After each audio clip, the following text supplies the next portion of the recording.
আসসালামু আলাইকুম। পল্লবী মহিলা ডিগ্রি কলেজে আয়োজিত অনলাইন ক্লাসে সকল ছাত্রীদের স্বাগত। আমি মোহাম্মদ সাফায়েত হাসান, প্রভাষক, ফিনান্স, ব্যাংকিং ও বিমা। আজ আমি তোমাদের মাঝে হাজির হয়েছি চতুর্থ অধ্যায় ব্যাংক হিসাব। গত ক্লাসে আমি ব্যাংক হিসাবের শ্রেণী বিভাগগুলো বিস্তারিত বর্ণনা করেছি। আজকে এই ব্যাংক হিসাবের নিয়েই ব্যাংকের তিনটা হিসাব, চলতি, সঞ্চয়, স্থায়ী হিসাব নিয়ে আলোচনা করব। তো প্রিয় শিক্ষার্থী, আশা করি সবাই ভালো আছো। আমি সর্বপ্রথম ক্লাস শুরুর আগে ধন্যবাদ জানাচ্ছি মহান আল্লাহ তাআলা রব্বুল আলামিনের নিকট, যিনি এই করোনা মহামারীর সময় আমাদের সুস্থ সবল রেখেছেন। আমি আরও ধন্যবাদ জানাচ্ছি আমাদের মাননীয় অধ্যক্ষ, উপাধ্যক্ষ, অনলাইন ক্লাসের সাথে সংযুক্ত সকল শিক্ষক মণ্ডলী ও প্রিয় ছাত্রীবৃন্দ। তোমাদেরকে সকলকে সালাম ও শুভেচ্ছা জানিয়ে আমি আমার আজকের ক্লাস শুরু করছি। তো আজকের ক্লাস শুরু করার আগে আমরা দেখি আজকে কি শিখবো আমরা। দেখো, প্রথমে আসে অধ্যায় চতুর্থ ব্যাংক হিসাব। আমি ব্যাংক হিসাবের তোমাদের গত ক্লাসে এই ব্যাংকের হিসাবের শ্রেণীবিভাগ আলোচনা করেছি। আজকে আলোচনা করব ব্যাংক হিসাবের চলতি হিসাব নিয়ে। চলতি হিসাবের বৈশিষ্ট্য, চলতি হিসাবের সুবিধা। তারপরে সঞ্চয় হিসাবের বৈশিষ্ট্য, সঞ্চয় হিসাবের সুবিধা। তারপরে স্থায়ী হিসাবের বৈশিষ্ট্য ও সুবিধাসমূহ নিয়ে আজকের ক্লাসে আমি বিস্তারিত আলোচনা করব। তো প্রিয় ছাত্রীবৃন্দ, আমার এই ক্লাসে প্রথমে আমরা দেখব চলতি হিসাব বলতে কি বুঝি। চলতি হিসাব বলতে আমরা সেই হিসাবকে বুঝব যে হিসাবে ব্যাংক দিনে যতবার খুশি টাকা উত্তোলন ও জমাদানের সুবিধা প্রদান করে।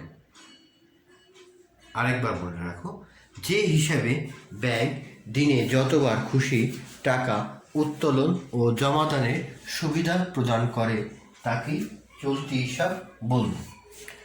যদি আমরা একটু বইয়ের ভাষায় বলি, যে হিসাবের মাধ্যমে ব্যাংক তার গ্রাহকের চাহিদা মাত্র আমানতকৃত অর্থ উত্তোলনের সুযোগ প্রদান করে তাকে চলতি হিসাব বলে। এই হিসাবের মাধ্যমে ব্যাংক চলাকালে গ্রাহক যতবার খুশি অর্থ জমা দিতে ও অর্থ উত্তোলন করতে পারে বিধায় এই হিসাবের চাহিদা আমানত বা চেক হিসাব নামে অন্তর্ভুক্ত বা অভিহিত করা যায় বা বলা যায়। তার মানে আমরা দেখলাম চলতি হিসাবের সংজ্ঞাটা ভালো মতো আমরা দেখলাম, অর্থাৎ যে হিসাবের মাধ্যমে ব্যাংক দিনে যতবার খুশি টাকা জমাদান ও উত্তোলনের সুবিধা প্রদান করে সেই হিসাবকে আমরা চলতি হিসাবে বলব। সাধারণত চলতি হিসাবে কোনো প্রকার সুদ প্রদান করা হয় না, তবে বিশেষ চলতি হিসাবে সামান্য পরিমাণ সুদ প্রদান করা হয়। তাহলে চলতি হিসাব আমরা ভালো মতো বুঝতে পারলাম। আমরা এখন দেখব চলতি হিসাবের বৈশিষ্ট্য। কোন কোন বৈশিষ্ট্য থাকলে আমরা তাকে চলতি হিসাবে অন্তর্ভুক্ত করব। 1. অর্থ উত্তোলন ও জমা। 2. ন্যূনতম জমা। 3. জমাতিরিক্ত ঋণ। 4. চাহিদা মাত্র দেয়। 5. সুদ বা লাভ মুক্ত। 6. হিসাব বিবরণী ইস্যু। 7. গ্রাহকের ধরন। আমরা এই কয়েকটা বৈশিষ্ট্য নিয়েই আমরা এখন আলোচনা করব। তো এই সব বৈশিষ্ট্য নিয়ে আলোচনা করার শুরুতেই আমরা চলতি হিসাবের বৈশিষ্ট্য সম্পর্কে জানলাম। এখন এই বৈশিষ্ট্য নিয়ে আলোচনা করব। 1 নাম্বার দেওয়া আছে, দেখো, অর্থ উত্তোলন ও জমা। অর্থাৎ অর্থ উত্তোলন ও জমা নিয়ে আমরা এখন আলোচনা করব। অর্থ উত্তোলন ও জমার ক্ষেত্রে একটু লক্ষ্য রাখো, তোমরা দেখো, ব্যাংক দিনে যতবার খুশি গ্রাহকের টাকা জমা রাখবে এবং উত্তোলনের সুবিধা প্রদান করবে। তখন আমরা তাকে এই চলতি হিসাব বলবো। তার মানে কি, অর্থ উত্তোলন ও জমার ক্ষেত্রে এই চলতি হিসাবে দিনে যতবার খুশি গ্রাহক টাকা জমা দিতে পারবে এবং টাকা উত্তোলন করতে পারবে। সাপোজ দেখা গেছে যে আমরা এবি ব্যাংক, আরব বাংলাদেশ ব্যাংক লিমিটেড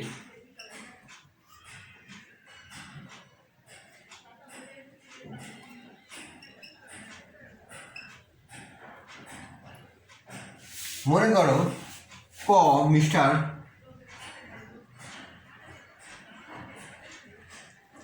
মিস্টার ক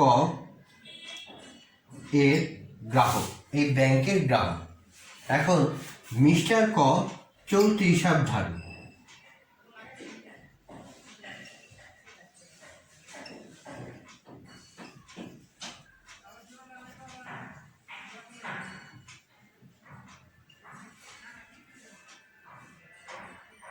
মিস্টার কর চলতি হিসাব। তো এখন মিস্টার ক দিনে চাইলে সে যতবার খুশি টাকা জমা দিতে পারবে, উত্তোলন করতে পারবে। সেটা 10 বার উত্তোলন করতে পারবে বা 7 বার উত্তোলন করতে পারবে, জমা দিতে পারবে, 10 বার উত্তোলন করতে পারবে, জমা দিতে পারবে। এর কোনো বাধ্যবাধকতা থাকবে না। এই হিসাব সাধারণত ব্যবসায়ীদের ক্ষেত্রেই হয়, কারণ ব্যবসায়ীরা বিভিন্ন ব্যবসায়িক পাওনা পাচ্ছে। দিনে দেখা গেছে যে আমি সকালে 5 লাখ টাকা পাইলাম, আবার 11টা 12টার সময় আবার 5 লাখ টাকা পাইলাম, আবার 12টা একটা দিক দিয়ে 5 লাখ টাকা পাইলাম, 2টা দিক দিয়ে 5 লাখ টাকা পাইলাম। এ টাকা কী করবো? আমি ক্যাশ তো রাখবো না, আমি সাথে সাথে নিয়ে ব্যাংকে জমা দিলাম। আবার দেখা গেছে যে হঠাৎ করে ব্যবসায়ের পাওনার জন্য আসলো, তখন আমি সকালে একজনকে বিদায় দিলাম, আবার দুপুরে বা বিকালে। এভাবে আমি দিনে যতবার খুশি টাকা জমা দিতে পারবো এবং উত্তোলন করতে পারবো। তাহলে প্রিয় শিক্ষার্থীরা, তোমরা নিশ্চয়ই বুঝতে পেরেছ অর্থ উত্তোলন ও জমা দান প্রক্রিয়াটা। তো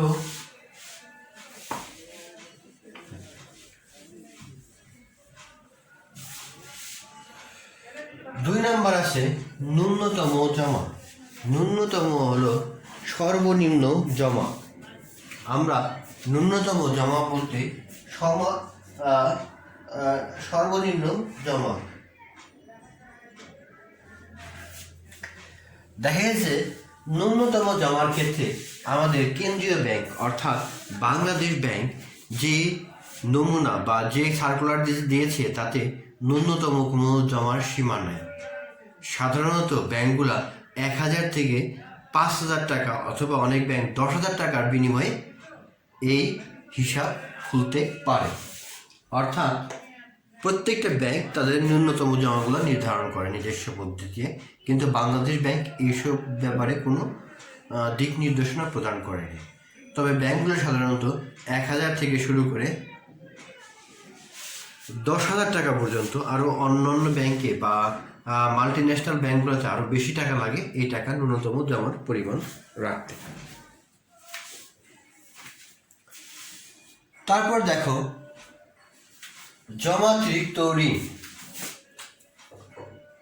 3 নাম্বার, জমাতিরিক্ত ঋণ বলতে আমরা সেই ঋণকে বোঝাবো যে আমার জমা আছে যে টাকা তার চেয়ে বেশি উত্তোলন করা। এই চলতি হিসাব ধারীদেরকে ব্যাংক সামান্য পরিমাণ বা সামান্য ক্ষেত্রে এই জমাতিরিক্ত ঋণের সুযোগ প্রদান করে। সাপোজ আমার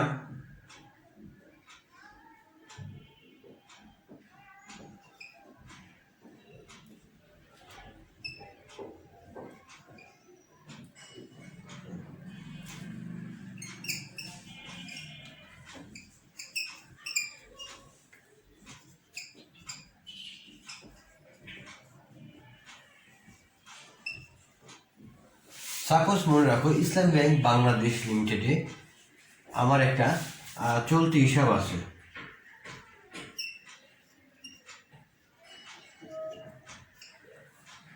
আমি একটা চেক কেটেছি প্রায় 1 লক্ষ টাকা, কিন্তু আমার হিসাবে আছে 95,000 টাকা। এখন ব্যাংকের সাথে যদি আমার ভালো সম্পর্ক থাকে, ব্যাংক এই যে 5,000 টাকা, এখান থেকে যে 5,000 টাকা, এই টাকার জমাতিরিক্ত উত্তোলনের সুযোগ দিবে। অর্থাৎ এটা আমার অ্যাকাউন্টের বাইরে যে টাকা, এই টাকা উত্তোলনের সুযোগ দিবে। এটাকেই বলা হয় জমাতিরিক্ত ঋণ। এই প্রক্রিয়ায় ব্যাংক সামান্য পরিমাণ সুদ রাখে গ্রাহকের কাছ থেকে। তাহলে জমাতিরিক্ত ঋণটা ভালো মতো বুঝলা। চাহিদা মাত্র দেয়, চাহিদা মাত্র দেওয়া এটা খুবই গুরুত্বপূর্ণ একটা বিষয়, কারণ এই হিসাবধারীদের ব্যাংক চাওয়া মাত্র তাদের টাকা প্রদান করতে বাধ্য থাকে। অর্থাৎ এই ক্ষেত্রে অর্থ উত্তোলনের কোনো বাধ্যবাধকতা থাকে না। এই থাকে না বিধায় এটা চাহিদা মাত্র দেয় ঋণ নামে পরিচিত। সুদ বা লাভ মুক্ত। সুদ বা লাভ মুক্ত, যেহেতু ব্যাংক যে কোনো সময় টাকা আমি উত্তোলন করতে পারি এবং জমাও দিতে পারি, এতে নির্দিষ্ট পরিমাণ টাকা বা নির্দিষ্ট মেয়াদের জন্য থাকে না। এই থাকে না বিধায় ব্যাংক এই টাকার উপরে কখনোই সুদ প্রদান করে না। এই জন্য দেখা গেছে যে এই চলতি হিসাবটা সাধারণত সুদ বা লাভ মুক্ত হয়ে থাকে। সুদ বা লাভ মুক্ত হয়ে থাকে অর্থাৎ কারণ এই টাকা আমার কখনো স্থায়ীভাবে বা নির্দিষ্ট সময়ের জন্য বা 6 মাসের জন্য বা 1 বছরের জন্য আমার অ্যাকাউন্টে থাকে না। আমি টাকা উঠাচ্ছি, টাকা জমা দিচ্ছি, উঠাচ্ছি, জমা দিচ্ছি। এর ফলে এই টাকার উপরে ব্যাংক কখনো সুদ বা লাভ প্রদান করে না। হিসাব বিবরণী ইস্যু। ব্যাংক এই চলতি হিসাবধারীদের কখনো পাস বই ইস্যু করে না। পাস বই ইস্যু না করার কারণে এদেরকে সাধারণত দেখা গেছে যে হিসাব বিবরণী ইস্যু করে। অর্থাৎ এই হিসাবে গ্রাহকের প্রয়োজন শুধু হিসাব বিবরণী ইস্যু করা হয়। অর্থাৎ এখানে গ্রাহকের পাস বই ইস্যু না করে খালি হিসাব বিবরণী ইস্যু করা হয়।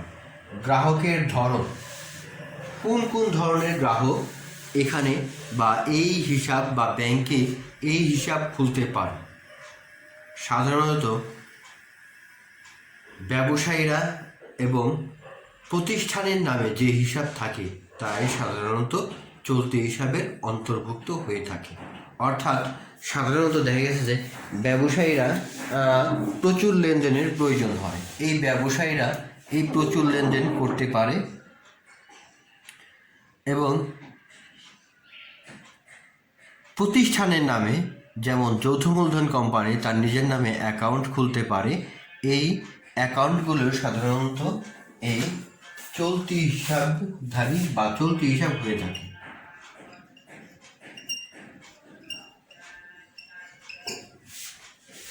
ব্যবসায়ী বা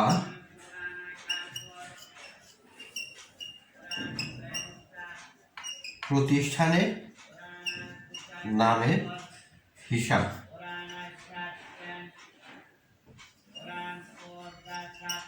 তাহলে আমার আশা করছি তোমরা বৈশিষ্ট্যগুলা ভালো মতো বুঝতে পেরেছ। দেখো, চলতি হিসাবের বৈশিষ্ট্যের ভিতরে আছে অর্থ উত্তোলন ও জমা, ন্যূনতম জমা, জমাতিরিক্ত ঋণ, চাহিদা মাত্র দেয়, সুদ বা লাভ মুক্ত, হিসাব বিবরণী ইস্যু, গ্রাহকের ধরন। এই সকল ধরনের ভিত্তিতেই আমরা আমাদের চলতি হিসাবের সম্পর্কে জানতে পারি।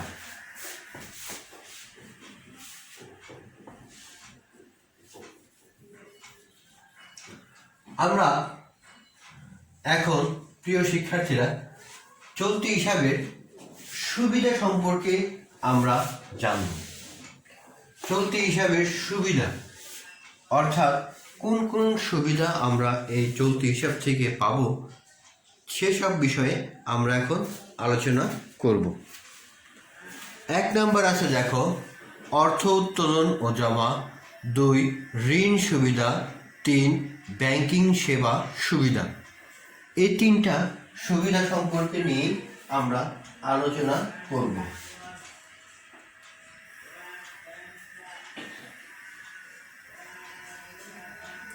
প্রথমে দেখো অর্থ উত্তোলন ও জমা, অর্থাৎ এই হিসাবধারীরা দিনে যতবার খুশি অর্থ উত্তোলন করতে পারে ও অর্থ জমা দিতে পারে।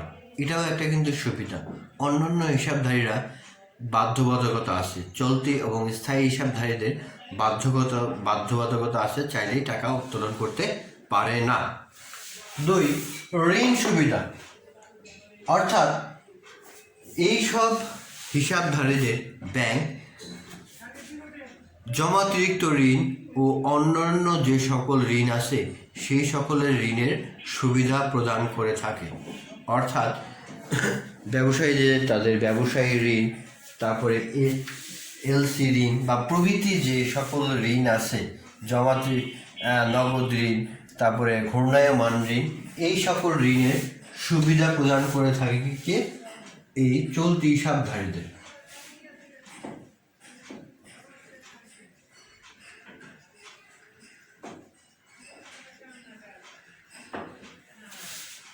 অর্থাৎ এই সকল হিসাবধারীরা ঋণের ক্ষেত্রে অগ্রাধিকার পেয়ে থাকে, বা এরাই সাধারণত বেশিরভাগ ঋণগুলা এই সকল হিসাবধারী গ্রাহকরাই পেয়ে থাকে। তারপরে দেখো ব্যাংকিং সেবার সুবিধা, অর্থাৎ চলতি হিসাবধারীরা কি কি ব্যাংকিং সুবিধা পেয়ে থাকে। দেখো এ ধরনের হিসাবে গ্রাহক অর্থ স্থানান্তর, চেকের অর্থ সংগ্রহ, বিভিন্ন বিল পরিশোধ, ব্যক্তি ও ব্যক্তি মালিকানাধীন প্রতিষ্ঠানের ক্ষেত্রে এটিএম কার্ড সুবিধা, ডেবিট কার্ড সুবিধা, ক্রেডিট কার্ড সুবিধা, আরও অন্যান্য যে সুবিধাগুলো আছে সেই সুবিধাগুলো এখানে পেয়ে থাকে। অর্থাৎ এই হিসাবধারীরা হিসাবের যে সকল আমি এক স্থান থেকে ব্যবসায়িক প্রয়োজনে অন্য স্থানে অর্থ স্থানান্তর করব সেটা সহজেই পারবো। তারপরে অন্যান্য ব্যবসায় প্রতিষ্ঠানের যে সকল চেকগুলা সহজেই জমা দিয়ে ভাঙানো যাবে। তারপরে আসে হলো এটিএম কার্ডের সুবিধা পাবো, ডেবিট কার্ডের সুবিধা পাবো, ক্রেডিট কার্ডের সুবিধা পাবো, জমাতিরিক্ত ঋণের সুবিধা পাবো। তারপরে অন্যান্য যে সকল সুবিধাগুলো আছে, যে বিভিন্ন প্রকার বিল সংগ্রহ করব, এই বিলের সুবিধাও আমি এখান থেকে পেতে পারি এই ব্যাংকিং সেবার সুবিধার মাধ্যমে। তাহলে প্রিয় শিক্ষার্থীরা তোমরা ভালো মতো বুঝলা। আমি তোমাদেরকে আরেকটু ভালো মতো বোঝার জন্য আরেকবার পর্যালোচনা করতেছি। এই কোশ্চেনটা খুবই গুরুত্বপূর্ণ বিধায় আমি তোমাদের মনোযোগ সহকারে এই কোশ্চেনটা ভালো মতো পড়াচ্ছি। এই কোশ্চেন থেকে তোমাদের পূর্ণাঙ্গ 10 মার্কেরও কোশ্চেন থাকে, তাই খুবই গুরুত্বপূর্ণ, একটু ভালো করে তোমরা লক্ষ্য রাখো। হ্যাঁ, চলতি হিসাব। চলতি হিসাব বলতে আমরা সেই হিসাবকেই বোঝাবো যে ব্যাংক দিনে যতবার খুশি গ্রাহককে অর্থ উত্তোলন ও জমাদানের সুবিধা প্রদান করে। এখন চলতি হিসাবের বৈশিষ্ট্যের ভিতরে আছে দেখো অর্থ উত্তোলন ও জমা, অর্থাৎ দিনে যতবার খুশি টাকা উত্তোলন ও জমা দেওয়া যায়। ন্যূনতম জমা যেটা সর্বনিম্ন 1000 থেকে শুরু হয়ে সর্বোচ্চ 10,000 টাকা পর্যন্ত আছে। সোনালী ব্যাংক 5,000 টাকা নেয়, অন্যান্য ব্যাংক আরও বেশি নিতে পারে বা কমও নিতে পারে। জমাতিরিক্ত উত্তোলন, অর্থাৎ আমার জমা যে টাকা জমা আছে তার চেয়ে বেশি উত্তোলনের সুবিধা প্রদান করে, চাহিদা মাত্র দেয়। অর্থাৎ এই টাকা ব্যাংকে চেক চাহিদা মাত্র গ্রাহক পরিশোধ করতে বাধ্য থাকে। তারপরে সুদ বা লাভ মুক্ত, এখানে কোনো প্রকার সুদ এবং লাভ প্রদান করা হয় না। হিসাব বিবরণী ইস্যু, এখানে পাস বই ইস্যু না করে হিসাব বিবরণী বই ইস্যু করা হয়। গ্রাহকের ধরন, এই ক্ষেত্রে সাধারণত ব্যবসায়ী ও প্রতিষ্ঠানের নামে যে সকল হিসাবধারী আছে সেই সকল হিসাবধারীকে এদের সুবিধা প্রদান করা হয়। তাহলে চলতি হিসাবের বৈশিষ্ট্যটা তোমরা ভালো মতো বুঝলা। চলতি হিসাবের সুবিধা হলো অর্থ উত্তোলন ও জমাধরণ, এটা ভালো মতো বুঝতেছ। ঋণ সুবিধা, অর্থাৎ এখানে ঋণের ব্যাপক প্রকার, অর্থাৎ ব্যাংকের প্রায় 90% ঋণ এই চলতি হিসাবধারীদের প্রদান করা হয়, অর্থাৎ যত প্রকার ঋণ আছে এই ঋণটা ব্যাংক হিসাব দেয়। তারপরে ব্যাংকিং সুবিধা, যেটা ব্যাংক কর্তৃক বিভিন্ন গ্রাহকের সুবিধা প্রদান করা, যেমন ঋণ সুবিধা প্রদান করা, তারপরে আছে হলো বিল সুবিধা প্রদান করা, অর্থ স্থানান্তর করা, বিল জমা নেওয়া, তারপরে এটিএম কার্ড, ডেবিট কার্ড, তারপরে আসলে ক্রেডিট কার্ড প্রভৃতি সুযোগ সুবিধা প্রদান করে। তাহলে প্রিয় শিক্ষার্থীরা, আমি আশা করছি তোমরা এই চলতি হিসাব সম্পর্কে ভালো মতো বুঝতে পেরেছ। এখন আমি তোমাদেরকে সঞ্চয় হিসাব নিয়ে আলোচনা করব।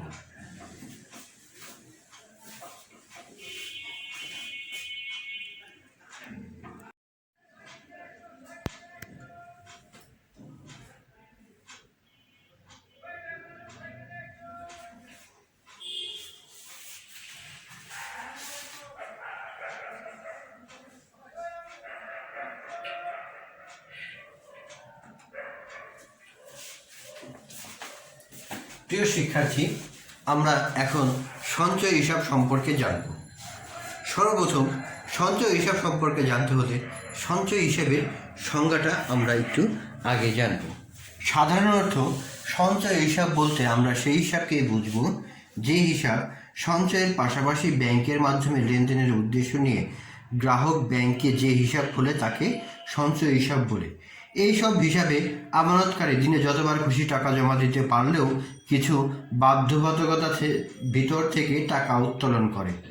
বাংলাদেশ ব্যাংকের পক্ষ থেকে এ ধরনের হিসাব খোলার জন্য ন্যূনতম জমার কোনো নির্দিষ্ট সীমা নেই।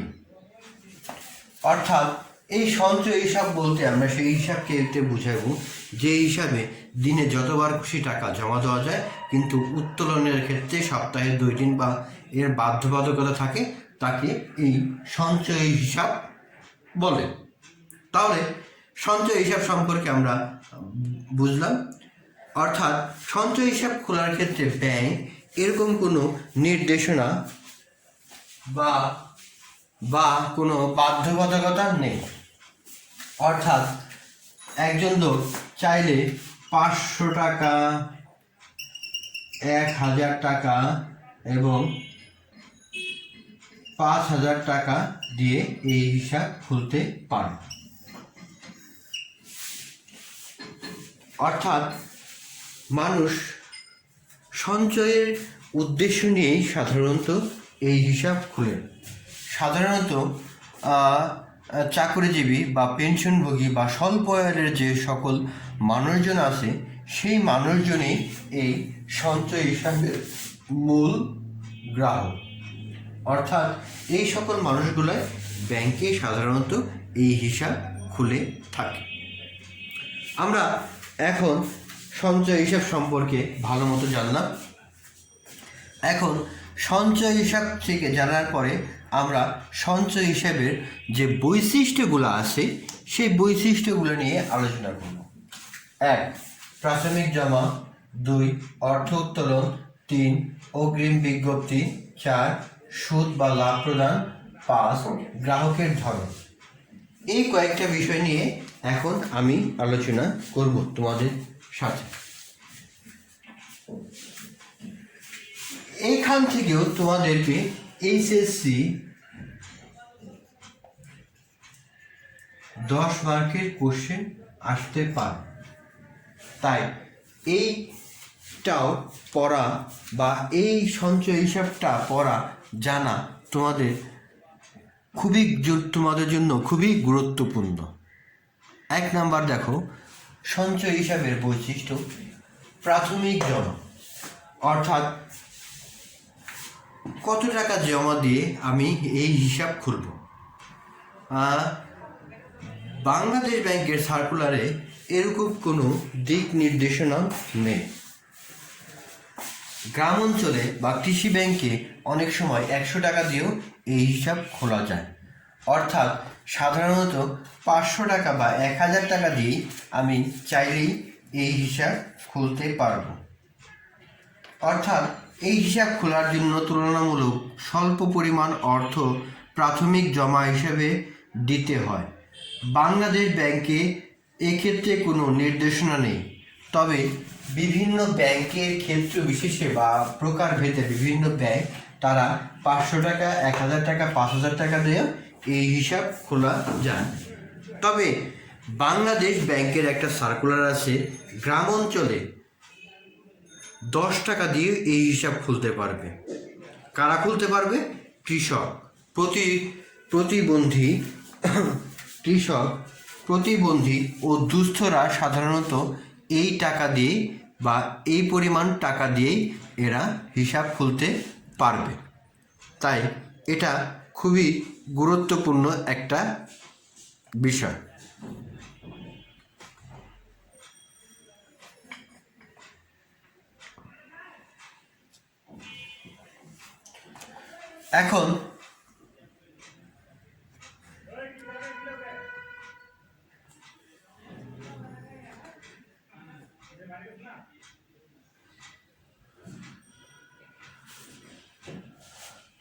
এখন আমরা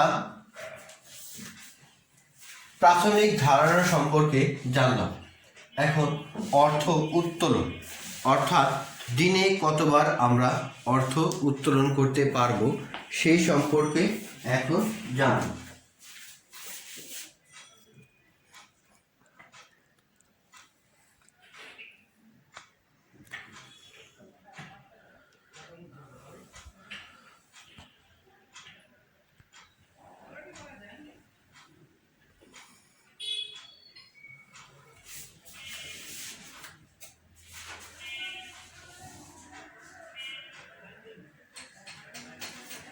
অর্থাৎ এই হিসাব থেকে আমরা দিনে বা সপ্তাহে, সাধারণত সপ্তাহে এই হিসাব থেকে আমি 2 বার টাকা উত্তোলন করতে পারব এবং জমা সবসময় দিতে পারবো, যে কোনো সময় জমা দিতে পারবো এবং উত্তোলন করতে হবে কত? সপ্তাহে 2 বার। এই 2 বারের বেশি উত্তোলন করলে ব্যাংকের অবশ্যই অনুমোদন নিতে হবে। বর্তমানে এরকম কোনো ধরাবাঁধা নিয়ম নেই,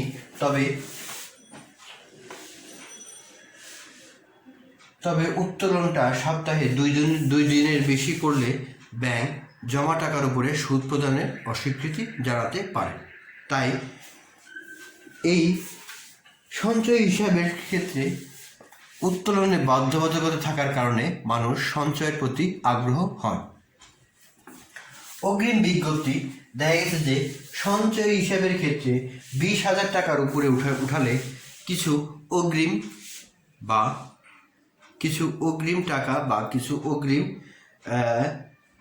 নোটিশ দিতে হয় বা বিজ্ঞপ্তি প্রদান করতে হয় ব্যাংক কর্মকর্তা বা সংশ্লিষ্ট কর্মকর্তাকে, যে আমার 20,000 টাকার একটা চেক আসবে, নতুবা যদি আমি অগ্রিম বিজ্ঞপ্তি প্রদান না করি তাহলে কি হবে?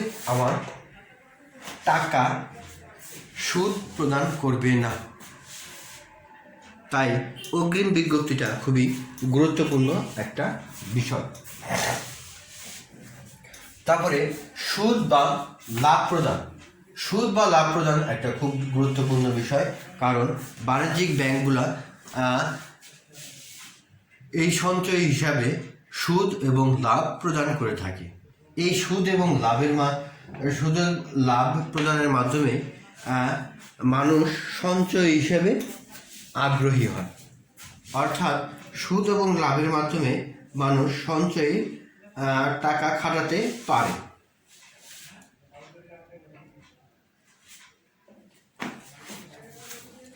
গ্রাহকের ধরন, স্থির এবং স্বল্প আয়ের যে গ্রাহক আছে তাদের জন্য এই হিসাব উপযোগী। যেমন চাকুরিজীবী,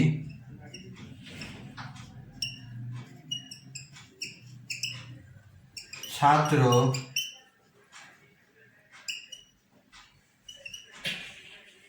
পেনশন ভোগী, তারপরে স্বল্প আয়ের দিনমজুর বলতে পারো, তারাও এই হিসাবে অন্তর্ভুক্ত হতে পারে। পেশাজীবী যে সকল আছে তারা হতে পারে ছাত্র, পেনশনভোগী বা স্বল্প আয়ের যে সকল মানুষগুলোজন আছে তারাও এই হিসাবে অন্তর্ভুক্ত। তাহলে প্রিয় শিক্ষার্থীরা, তোমরা ভালো মতো এই সঞ্চয় হিসাবের বৈশিষ্ট্য সম্পর্কে জানতে।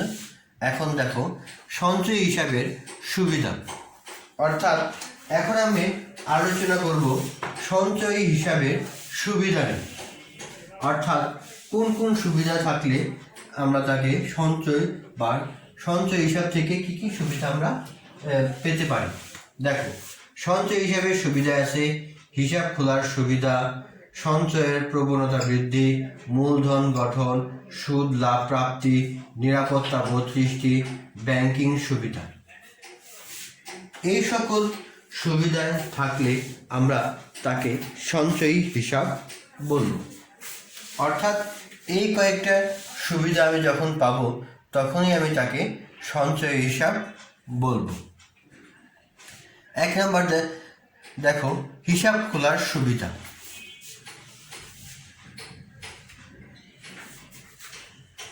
অর্থাৎ হিসাব খুলতে গেলে আমি স্বল্প পরিমাণ টাকা দিয়ে এখানে হিসাব খুলতে পারবো। সর্বনিম্ন 1000 টাকা দিয়ে চাইলেই আমি এই হিসাব খুলতে পারবো, অথবা গ্রামের কৃষক, দুস্থ এবং প্রতিবন্ধী যারা আছে তারা চাইলেই বাংলাদেশ ব্যাংকের নির্দেশনা অনুযায়ী 10 টাকা দিয়ে হিসাব খুলতে পারে। সঞ্চয়ের প্রবণতা বৃদ্ধি, অর্থাৎ এই ক্ষেত্রে উত্তোলনের ক্ষেত্রে মানুষ বাধ্যবাধকতা থাকার কারণে মানুষ সঞ্চয়ের প্রতি আকৃষ্ট হয়। অর্থাৎ এই হিসাবে অর্থ জমাদানের সহজ সুযোগ, অথচ উত্তোলনে কিছু বাধা নিষেধ থাকায় গ্রাহকগণ অর্থ উত্তোলনে কিছুটা নিরুৎসাহিত বোধ করে। ফলে সঞ্চয়ের প্রতি তাদের একটা স্বাভাবিক ঝোঁক বা প্রবণতা তৈরি হয়। মূলধন গঠন, অর্থাৎ বাংলাদেশে যে সকল মূলধন গঠনের সহায়তা করে তা এই সঞ্চয় হিসাবগুলাই করে থাকে। অর্থাৎ মানুষ যখন তার সঞ্চয়ের মাধ্যমে অর্থাৎ এরূপ হিসাবের কারণে দেশের মানুষ মাঝে সঞ্চয় প্রবণতা বাড়ায়, বিভিন্ন ব্যক্তি ও প্রতিষ্ঠানের নিকট পড়ে থাকা অলস অর্থ ব্যাংকে জমা হয়, যা দেশের জন্য অতি প্রয়োজনীয় মূলধন গঠনের কার্যকরী ভূমিকা পালন করে। 4 নম্বর, সুদ বা লাভ প্রাপ্তি। এই হিসাব থেকে সুদ এবং লাভ পাওয়া যায়, অর্থাৎ এই হিসাবধারীরা সুদ এবং লাভ পেতে পারে। কিভাবে পেতে পারে? দেখো, এই হিসাব করলে একজন গ্রাহক ব্যাংকিং সুবিধার পাশাপাশি সঞ্চিত আমানতের উপর সন্তোষজনক হারে সুদ বা লাভ প্রাপ্ত হয়, যা গ্রাহকের জন্য বাড়তি আয়ের সুযোগ সৃষ্টি করে। অর্থাৎ এটা উপরই একটা ইনকাম হিসেবে বিবেচিত হয়। তারপর দেখো, নিরাপত্তা বোধ সৃষ্টি, অর্থাৎ ক্ষুদ্র সঞ্চয়ীগণ তাদের কষ্টার্জিত অর্থ নিরাপত্তা নিয়ে দুশ্চিন্তায় থাকে। ভুয়া প্রতিষ্ঠান নানা প্রলোভন দেখিয়ে তাদের ক্ষতিগ্রস্ত করে, চোর ডাকাতের উপদ্রব তাদের শঙ্কায় রাখে, অথচ সঞ্চয় হিসাবের ক্ষেত্রে গ্রাহক স্বস্তি প্রদান করে। অর্থাৎ নিরাপত্তা প্রদান করে কি, যে বিভিন্ন প্রকার প্রতিষ্ঠান দেখবা আমাদের আশেপাশেই আছে, তারা গ্রাহকের টাকা জমা নিয়ে হঠাৎ করে উধাও হয়ে যায়, অর্থাৎ টাকাগুলো মেরে দেয়। এতে গ্রাহক কী করে? দুশ্চিন্তায় থাকে। তারপরে আরও যে বিভিন্ন যে আছে, যেমন চোর ডাকাত, এই চোর ডাকাতের উপদ্রব থেকে বাঁচতেও এই সঞ্চয় হিসাব গ্রাহকদের জন্য একটা স্বস্তিদায়ক হিসাবে বা নিরাপত্তা বোধ সৃষ্টিতে সহায়ক হয়। তারপর দেখো, ব্যাংকিং সুবিধা লাভ। চলতি হিসাবের মতো এইসব ব্যাংকেও বিভিন্ন প্রকার ব্যাংকিং সুবিধা লাভ করে থাকে। যেমন অনলাইন ব্যাংকিং সুবিধা প্রদান করতে থাকে। তারপরে বিভিন্ন প্রকার নগদ অর্থ লেনদেনের ঝুঁকি হ্রাস, অর্থ সংগ্রহ, অর্থ স্থানান্তর, এটিএম কার্ড, অনলাইন ব্যাংকিং আরও প্রভৃতি। এটিএম কার্ড, ডেবিট কার্ডের সুবিধাও এইসব ব্যাংকিং সুবিধা লাভ করে। অর্থাৎ চাইলেও আমার কাছে যেমন আমার বাসা মিরপুর, আমার খুলনা থেকে একটা চেক আমার অ্যাকাউন্টে জমা হতে পারে, এটাও আমি এই সঞ্চয় হিসাবে পাবো। তারপরে আমি কাউকে চেকও প্রদান করতে পারবো, আমি এটিএম কার্ড পাবো, ক্রেডিট কার্ড পাবো, ডেবিট কার্ড পাবো এবং অন্যান্য সুবিধাগুলো আমি পেতে পারি। তাই এটা খুবই গুরুত্বপূর্ণ একটা বিষয়।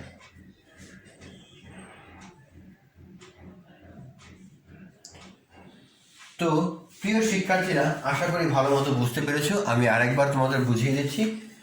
সঞ্চয় হিসাবের বৈশিষ্ট্যের ভিতরে আছে প্রাথমিক জমা, অর্থাৎ ন্যূনতম জমা, অর্থ উত্তোলন অর্থাৎ অর্থ উত্তোলনের ক্ষেত্রে যে কোনো সময় টাকা জমা দেওয়া গেলেও সপ্তাহে 2 বার অর্থ উত্তোলন করা যায়। অগ্রিম বিজ্ঞপ্তি, মানে 20,000 টাকার চেক হলে আমাকে আগে ব্যাংকে জানাতে হবে। সুদ বা লাভ প্রাপ্তি, এখান থেকে আমি সুদ এবং লাভ প্রাপ্ত হয়ে গ্রাহকের ধরন, সাধারণত ছাত্র, পেশাজীবী ও অল্প আয়ের মানুষরাই এখানে হিসাব খুলে থাকে। তারপর দেখো সঞ্চয় হিসাবের সুবিধা। হিসাব খোলার সুবিধা: সঞ্চয়ের প্রবণতা বৃদ্ধি, মূলধন গঠন, সুদ বা লাভ প্রাপ্তি, নিরাপত্তা বোধ, সৃষ্টি, ব্যাংকিং সুবিধা। অর্থাৎ এখান থেকে হিসাব খোলার পাশাপাশি সঞ্চয়ের প্রবণতা সৃষ্টি হবে এবং আমাদের জাতীয় মূলধন গঠনের ভূমিকা রাখবে। তারপরে সুদ বা লাভ প্রাপ্তি হবে, নিরাপত্তা বোধ সৃষ্টি হবে এবং ব্যাংকিং সুবিধাও এখান থেকে আমরা লাভ করতে পারি। তাহলে প্রিয় শিক্ষার্থীরা, আশা করছি আজকের ক্লাসে এই চলতি হিসাব এবং সঞ্চয় হিসাব তোমরা ভালো মতোই বুঝতে পেরেছো। আমি আমার পরবর্তী যে ক্লাসগুলো আছে বা পরবর্তী যে ক্লাসটা আছে তা স্থায়ী হিসাব এবং বাকি যে চ্যাপ্টারগুলো আছে, যে 1 মার্ক এবং 2 মার্কের যে কোশ্চেনগুলো আছে সেগুলো নিয়ে আমি আলোচনা করব। তো সেই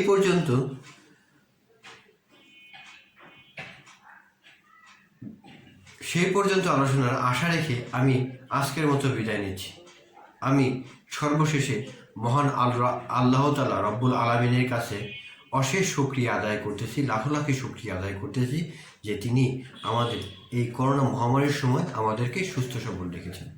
আমি আরও ধন্যবাদ জানাচ্ছি আমাদের মাননীয় অধ্যক্ষ, উপাধ্যক্ষ এবং অনলাইন ক্লাসের সাথে সংযুক্ত শিক্ষক মণ্ডলী ও ছাত্রী সবাইকে সালাম ও শুভেচ্ছা জানিয়ে আমি মোহাম্মদ সাফায়েত হাসান, প্রভাষক, ফিনান্স, ব্যাংকিং ও বিমা, পল্লবী মহিলা ডিগ্রি কলেজ, আমি তোমাদের মাঝে আজকের মতো বিদায় নিচ্ছি। আগামী ক্লাসে আবার দেখা হবে এই অধ্যায় বাকি যে চ্যাপ্টার আছে সেগুলো নিয়ে।